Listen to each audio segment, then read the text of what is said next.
Ooh. And we've got just another deck profile. I think we're getting close to profiling almost every single deck that's possible in the meta. Now, this is the Trafalgar Law deck. This is, if you saw my tier list video, what I thought was going to be one of the most popular decks, just based off what it was doing in the East. The more and more I've played this deck, the harder I think the deck is. Not only is the deck complex in its plays, it is complex in build order, and it's complex in the fact that you're a 4-lifer. All of these things coming together, it is a very fantastic deck and very rewarding. It makes it so that it's very difficult to stand out with this deck, and it's very easy. One mistake on this deck will most probably cost you the entire game. It felt very much like blue, very punishing, but definitely also very rewarding for those of you that know and can master this deck. I have seen it played a lot, not only by my friends.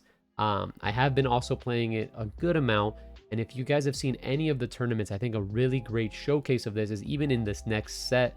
There was a Singapore round 2 regional where the Law deck, I think, was piloted by a player in the 6th and 7th round, and that guy changed my perspective on how Law should be played. I think the way that we want to play Law is manage the fact that it is a very early board-centric deck. We want to be very low to the ground with just a bit of top end and recycle the value in our deck to use that in a way to win the game.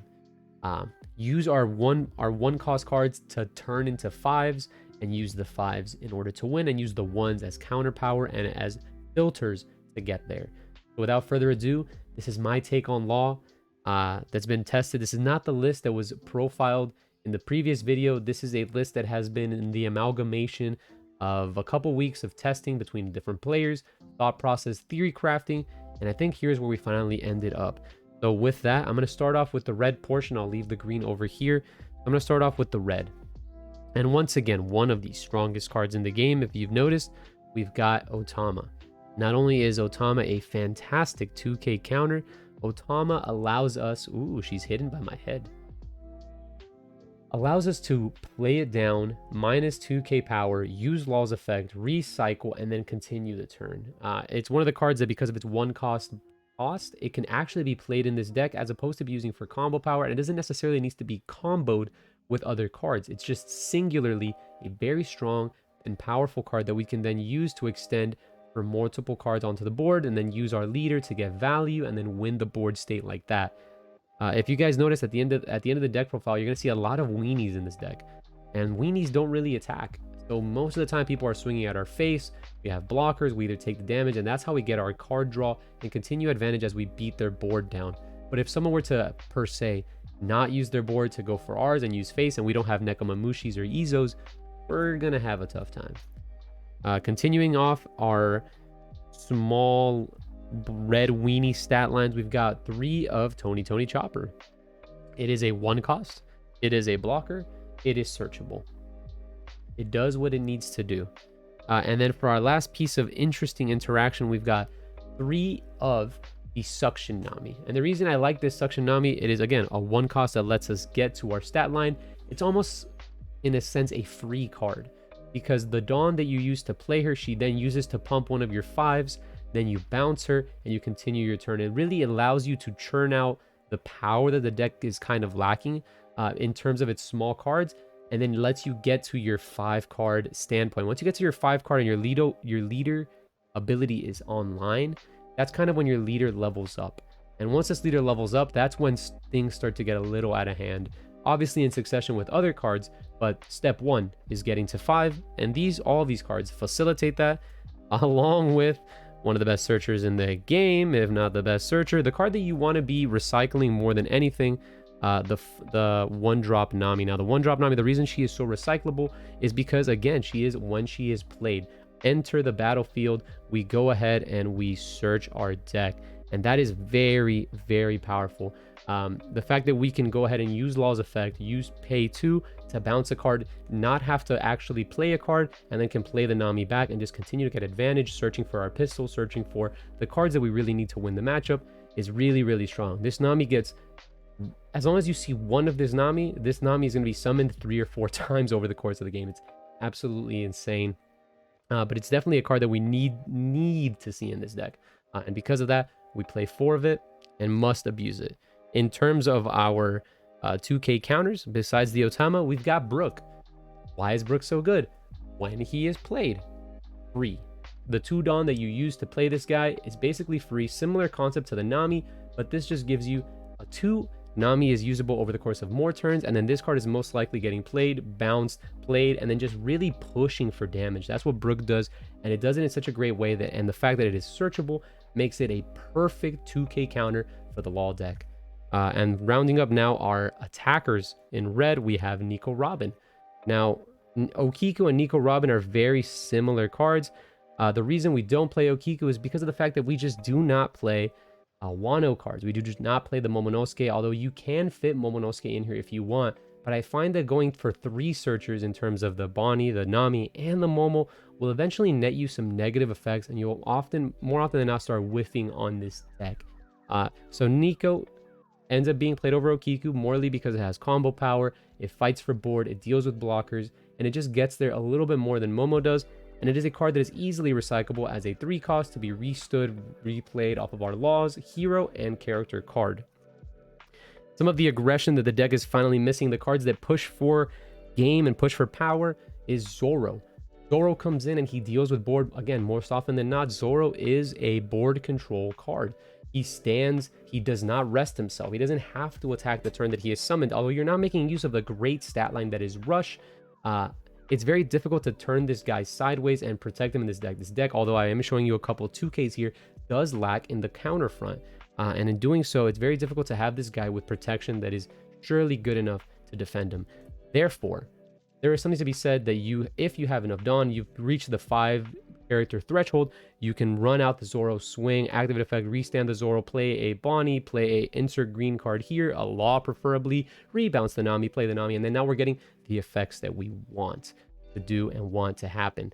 So he fits the right, he is just very well statted. It fits the aggression game plan that once we eventually run our opponent out of hand size, we've dealt with their board, we can now start comboing the Zoro with the leader, with the character, with the Zoro, with the gaming. We get it. So that's basically what we want to do. And then again, for another card that pushes damage is Monkey D. Luffy Unblockable. Mamma mia. This card is crazy. I've mentioned it so many times. This card is very, very stacked in the fact that it becomes an unblockable character with a 6K stat line, and it has Rush. It just has everything going for it. It is, again, searchable. It is summonable by our hero power. He just fits all the right things. There are a lot of people that play him at lower counts, but I think you need to have a split of these guys. I think 6 greed cards in order to start and dealing with the board state and allowing us to get to our ending board, which I will explain towards the end of the video. And then in terms of our red spells, we play a 2 of Radical Beam. Radical Beam is really strong in this deck because since we start at 4 life, we get to the 2 life threshold faster, making it a 1 cost 4 for no downside. Really solid in Law. And our last spell, Jetu Pistol. Jet Pistol is insane. This card is mamma mia, you know. The unfortunate reason that we don't play 4 of it in this deck is because this deck is a character-centered deck because we need to reach the 5 character threshold, and playing events is really going to clog us in ways that we do not want. So in doing so, we have to have a very low spell count, high monster count, and it's very difficult when we want to mix the best of both worlds to get a good 2K count. But I feel like this is like as good as we can get for now. Moving on to the green side, we have our green searcher, our supernova searcher, Bonnie. Now, Bonnie is really solid because she can turn sideways multiple times. She's not a one-time searcher like this Nami, but the fact that she rests herself makes her susceptible to getting cleared by the board, which is the reason that I think Nami is just a little bit superior to this Bonnie. But Bonnie does search as some of the most powerful cards in our deck, and we'll get to them as we see these green cards. Starting off with one of the most powerful cards in the deck, Veggie. What a degenerate. This guy is so strong. You're playing 6 1-cost blockers, so we are definitely going to see them. It fits the game plan. It does what it wants to do. He's an Al Capone. He looks really cool, and he is searchable by Bonnie. We decided to go for a 3-3 because there's really no difference in how we're going to see them. If you think, again, since I think Nami gets played more, there is an argument to go 4 Chopper to Al Capone. But I just didn't see a need to go for a weirder split of a 4-2 when you can just go 3-3 and they necessarily facilitate the same game plan. Part of our value, not even value engine, but the cards that really allow us to fight for board versus other decks such as red and green. Nekomamushi. This is one of the cards that gets reused a lot as well by Law, by our hero, by our character card, and we can really use it to push for board when we need to. Once again, majority of these cards are weenies and they're really not turning sideways, but this card facilitates our leader turning sideways and clearing key pieces of our opponent's board for basically nothing. And he can be recycled not only by our hero, but as well as the 5-cost character card. We can play the Nekomamushi. Let's say we have a Nekomamushi on the board. We can go Brook, trigger effect, Brook, give this +2, swing with this for 5, trigger effect of the leader to bounce the Brook, to play the Law, to bounce the Nekomamushi, to replay the Nekomamushi, to suspend something else, and look at the gaming that we are doing. So definitely one of the necessities of the deck. Very, very, very strong. And then rounding up our blockers, weenie blockers. So we still have more blockers. This is just what green does. We have Killer. Killer is really cool because it facilitates the game plan of, again, once you go wide, you put a Dawn under it, you get a draw. It is a 2-cost, so it facilitates getting to 5. It does everything you want it to do in this deck, but playing it at higher counts, again, seems like a little too much. It's really hard to fit everything in once again. So Killer is one of the culprits that ended up going to 3. Then we have a 1 of Izo. The fact that the fact that the card is a 2k counter, super big boost. The fact that the card is a Wano country card, super negative in this deck.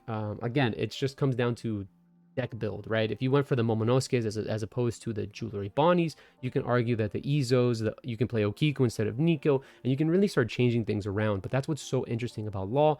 Due to the build, it just doesn't seem like I can fit more of Izo, even though he is extremely powerful.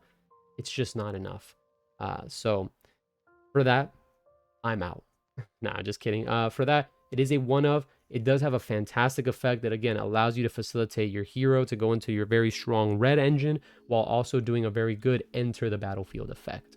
And then opposed for one of the strongest cards in the deck, we have Trafalgar Law from the set. Law has to go in the Law deck. That's just the Law. It works so well in your deck. You want to start bouncing your cards. You want to use these to bounce your board. Then on your turn, you defend with them. Then when it goes to your turn, once you defend on your opponent's turn, you go to your turn, you swing with them, bounce them, and switch your aggression from your defense to your offense. And that's just the shambles. That's just the way the deck flows. And it's really, really beautiful when it starts to flow in the way that it needs to. And then for our last 2 cards, this guy. This guy, bro. This guy. So again, if your deck has any form of green, you're gonna try to abuse him. It's just the nature of the game. He's very, very powerful. Bandai created him, and we've been complaining for a very long time. He's just very, very powerful. So if our game plan is to get to him, not only does Jewelry Bonnie, a flurry of blockers get there, we also have value engines in terms of Bonnie and Nami's. We end up with a board state that's very, very similar to green. The final board state that almost any deck that has a green in it wants to get to is 1 of Eustace Captain Kidd, a 1 of Value Engine, a blocker of some sort, and then maybe a Law for push.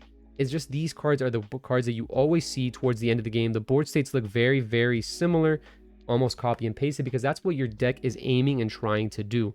What's cool about Law is that you can do that while also being able to play this monster of a card, an unblockable Luffy, that once you're hurdling with the Eustace Captain Kidd, you can then switch off and then swing with it, start bouncing the cards that you've already attacked with to go into the Luffy and really push on the aggression and put the nail in the coffin. As you saw in the deck and not in the deck profile, but the gameplay commentary that happened earlier with my friend Sergio, he abused the fact that Kidd is just such an absolutely bananas card to go from 0 life to winning the game almost immediately. And that's just what the card does. You want to kind of like remove all options from your opponent, their hand, their board, deal with what you can, play the Kidd, and now once they're out of resources, it becomes very, very difficult to deal with. And over the course of 1 to 2 turns, this card by himself will win you the game. Sorry, I know it's not the Law deck that you may have wanted for like cool things, but it's just this card is so good that from a competitive standpoint, we have to include him into our deck. But I think with this version of Law, you'll have a lot of success. It's a very, very strong deck, very, very combo heavy. If you start playing the deck and you lose a couple games, don't get discouraged. It's very, very hard, and learning when to block, when to go aggressive, when to do what you need to do, Not easy. And this deck will really test your mettle. Definitely think it's worthwhile to give it a shot. Play it for a couple games and let me know exactly how it goes for you. And good luck with your gaming with this Trafalgar Law deck. As always, guys, thank you so much for the continued support. Leave a comment down below of what you think we can improve on this deck, what you want to see with this deck, and, you know, if potentially you like the content, maybe even think of subscribing. And as always, guys, see you on the next one. See you on the One Piece. Happy holidays. And yeah, later.